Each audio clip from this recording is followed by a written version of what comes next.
Assalamualaikum warahmatullahi wabarakatuh. Pemirsa, saat ini saya berada di Alas Purwo ya. Kita ketahui bahwa Alas Purwo ini di berbagai macam sumber artikel ataupun beberapa sumber terpercaya yang saya baca, ini merupakan hutan pertama di Indonesia. Merupakan hutan tertua di Indonesia yang juga terkenal dengan mistisnya. Di sini saya akan memperlihatkan kepada teman-teman semuanya bahwa di kisaran mungkin ada 500 meter dari sini itu ada situs yang bernama Situs Kawitan, yang artinya adalah merupakan peradaban pertama yang ada di Indonesia, yang diduga sudah ada di kisaran 3500 sebelum Masehi. Seperti apa keadaannya? Ikuti terus di perjalanan kami. Saya mencoba untuk tidak memutus kamera saya ya, melihat keberadaan ataupun suasana yang kisaran di jam 7 pagi ini teman-teman, berada di Alas Purwo Banyuwangi. Nah, di sini teman-teman kita bisa melihat banyak pohon-pohon besar yang saya berada ataupun berjalan di jalur untuk menuju ke tengah ataupun ke pantai nantinya di Alas Purwo ini. Nah, untuk melihat lebih jelas lagi bahwa keberadaan Situs Kawitan, katanya dari beberapa keterangan yang di sana, di situ terdapat ataupun pernah ditemukan sebuah prasasti yang berhubungan dengan Blambangan. Kita ketahui bahwa Banyuwangi itu adalah kerajaan Blambangan dulunya teman-teman. Ya, kita coba samperin ya untuk melihat lebih jelas lagi bagaimana hal-hal ataupun suasana sakral yang ada di Alas Purwo ini. Alas Purwo ini teman-teman, selain merupakan hutan konservasi, ini luasnya ya, luas dari Alas Purwo ini di kisaran 44.000 hektar teman-teman, sangat luas sekali.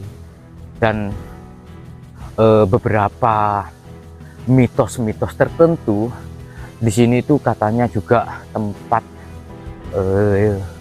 istilahnya itu jin-jin berkumpul, katanya seperti itu. Nah, kita coba lihat ya beberapa keterangan di sini. Saya sudah bisa membaca dari jauh. Selamat datang di Situs Budaya Kawitan Set. Nah, seperti ini ya, situs budaya atau kultur Set. Nah, Situs Kawitan merupakan tempat ditemukannya reruntuhan bangunan yang diduga sebuah gapura yang diduga sebagai salah satu peninggalan kerajaan Blambangan di abad 14 Masehi. Asumsi ini didasarkan pada prasasti Balawi 1305 Masehi yang menyebut toponimi Blambangan untuk pertama kali. Dan gapura yang ditemukan ini terbuat dari batuan gamping yang berkaitan dengan sejarah geologi bahwa dulunya Alas Purwo terbentuk dari proses pengangkatan kars atau gamping dari lautan dangkal. Berdasarkan penelitian, dipercaya bahwa di sudut tenggara Pulau Jawa, Semenanjung Blambangan atau yang sekarang dikenal Blungkung pernah dijadikan pendaratan pertama masyarakat Austronesia pada tahun 3500 sebelum Masehi. Hal ini dibuktikan salah satu dengan ditemukannya cangkang kerang di sebagian gua di Alas Purwo. Setelah situs ini diketahui oleh masyarakat, lalu dimanfaatkan sebagai tempat suci agama Hindu di kawasan Tegal Bimo pada saat perayaan Pager Wesi. Masyarakat kemudian membangun pura luhur Giri Salaka di sebelah Situs Kawitan sebagai tempat ibadah dengan ukuran yang lebih luas agar situs utama tetap terjaga. Yang bangun orang Bali. Jadi sekarang ini sampai murang manapun, sampai Jawa Barat, sampai ke sini. Ya, di saat Pak Karno, Presiden RI yang pertama Pak ya, ke sini itu Nuwun Sewu, ngapain? Ya enggak tahu, aku kira ya minta perlindungan lah yang jelas. Tapi bukan betapa, Enggak ya gitu ya. Minta apa seperti yang doang ya, gitu ya, berdoa. Berdoa. Zaman tahun berapa? Ini masih hutan. Hutan ya. Ini kan tanaman manusia. masih jalan kaki di sini. Jalan kaki dari kampung karena jalan belum bisa dinaik kendarakan, sepeda pun tidak bisa. Nggak bisa ya. Jalan kaki dari kampung. Walah, paling enggak yang 4 orang 5 yang sampai sini. Ya teman-teman, di sini kami sudah mendapati sebuah gapuro bentar dengan dijaga 2 rapala di depannya begitu teman-teman, dan tercatat ataupun tertulis situs kawitan. Jadi benar-benar memang asal mula dibangunnya tempat ini ya, kalau ini bangunan baru ya, ini bangunan baru, bukan merupakan bangunan peninggalan. Jadi asal mula dibangunnya gapuro bentar ini karena memang dulu pernah ditemukan struktur dari batu yang ada hubungannya dengan kerajaan ya. Nah, ini ada Mbah No, nah Mbah Sumino ya, atau Mbah Mino begitu Pak ya. Ini Mbah Mino ini sebagai pemangku di Alas Purwo. Boleh masuk Pak? Oh, terima kasih. Iya, terima kasih Pak ya. Nah, di sini ada 5 anak tangga teman-teman. Kita masuk ke dalam untuk melihat secara lebih jelas situs kawitan. Ternyata di dalamnya di sini terdapat 2 struktur anak tangga, yang ke kanan dan yang ke kiri. Nah, seperti itu teman-teman. Kita coba memutar ya dari jalur kanan dulu. Nah, di sini ada beberapa padmasana juga, ada altar, dan disinilah yang merupakan situs kawitan. Jadi awal peradaban manusia di Indonesia itu diduga kuat berawal dari sini teman-teman. Makanya kalau yang di depan kita ini adalah merupakan benar-benar peninggalan ya, ataupun situs. Jadi ada umpa maupun batu-batu putih ya. Jadi menggunakan batu kars, batu-batu putih, karena memang di sini tuh juga berdekatan dengan laut. Nah, seperti ini.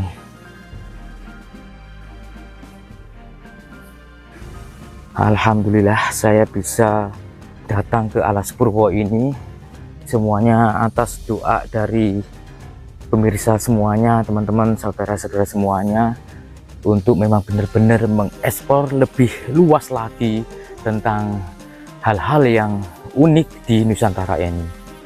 Nah, ini adalah semacam apa namanya, tempat untuk bersajian ya. Bahkan di sini masih ada bunga-bunga yang masih segar begitu, karena memang berkaitan dengan agama Hindu. Yang jelas kita menghormati saudara kita yang ada di sini. Mereka ternyata benar-benar melestarikan tentang keberadaan dari Alas Purwo ini. Saya kan bukan orang sini, saya Orang mana kali? Jogja sana. Jogja. Jawa Tengah. Siapa namanya Pak? Sumino. Orang manggil saya Mbah Mino gitu. Sudah berapa tahun Bapak? Walah tahun di sini, entah lupa saya tahun. Masih kecil saya sampai di Jawa Timur. Pak, situs kawitan ini mungkin ada beberapa keterangan yang Bapak ketahui. Ada kaitannya dengan apa Pak? Oh, ini petilasan. Awalnya masuk hutan ini kan ada batu-batu tumpuan itu peliharaan. Kan ya belum ada yang merawat. Nah, setelah itu dibabat oleh manusia ini. Terus akhirnya itu tahu-taunya orang-orang di daerah sini kan begini, ada orang pulang dari sini bawa batu, disuruh kembalikan bawa bangunan-bangunan itu bawa pulang, disuruh ada orang masak, bikin masak batu-batu itu tidak bisa kan, mau masak kan tidak ada dibuat tungku gitu Pak. Jadi itu tahu-tahu. Jadi orang Bali itu sekarang kalau ke Jawa ya ini diutamakan. Sampai dibangun seperti ini kan orang-orang dari Bali. Yang merawat ya khususnya ya orang Jawa ini. Tapi yang bangun orang Bali. Setelah ini dibangun, membangun pura itu, itu tanahnya pun dikasih tanah 2 hektar itu oleh pemerintah. Khusus tempat suci itu. Ceritanya. Pak, panjenengan kan sudah mulai dari kecil berada di sini. Saya sedikit membaca di beberapa sumber itu katanya Alas Purwo ini ada hubungannya dengan hal-hal mistis begitu.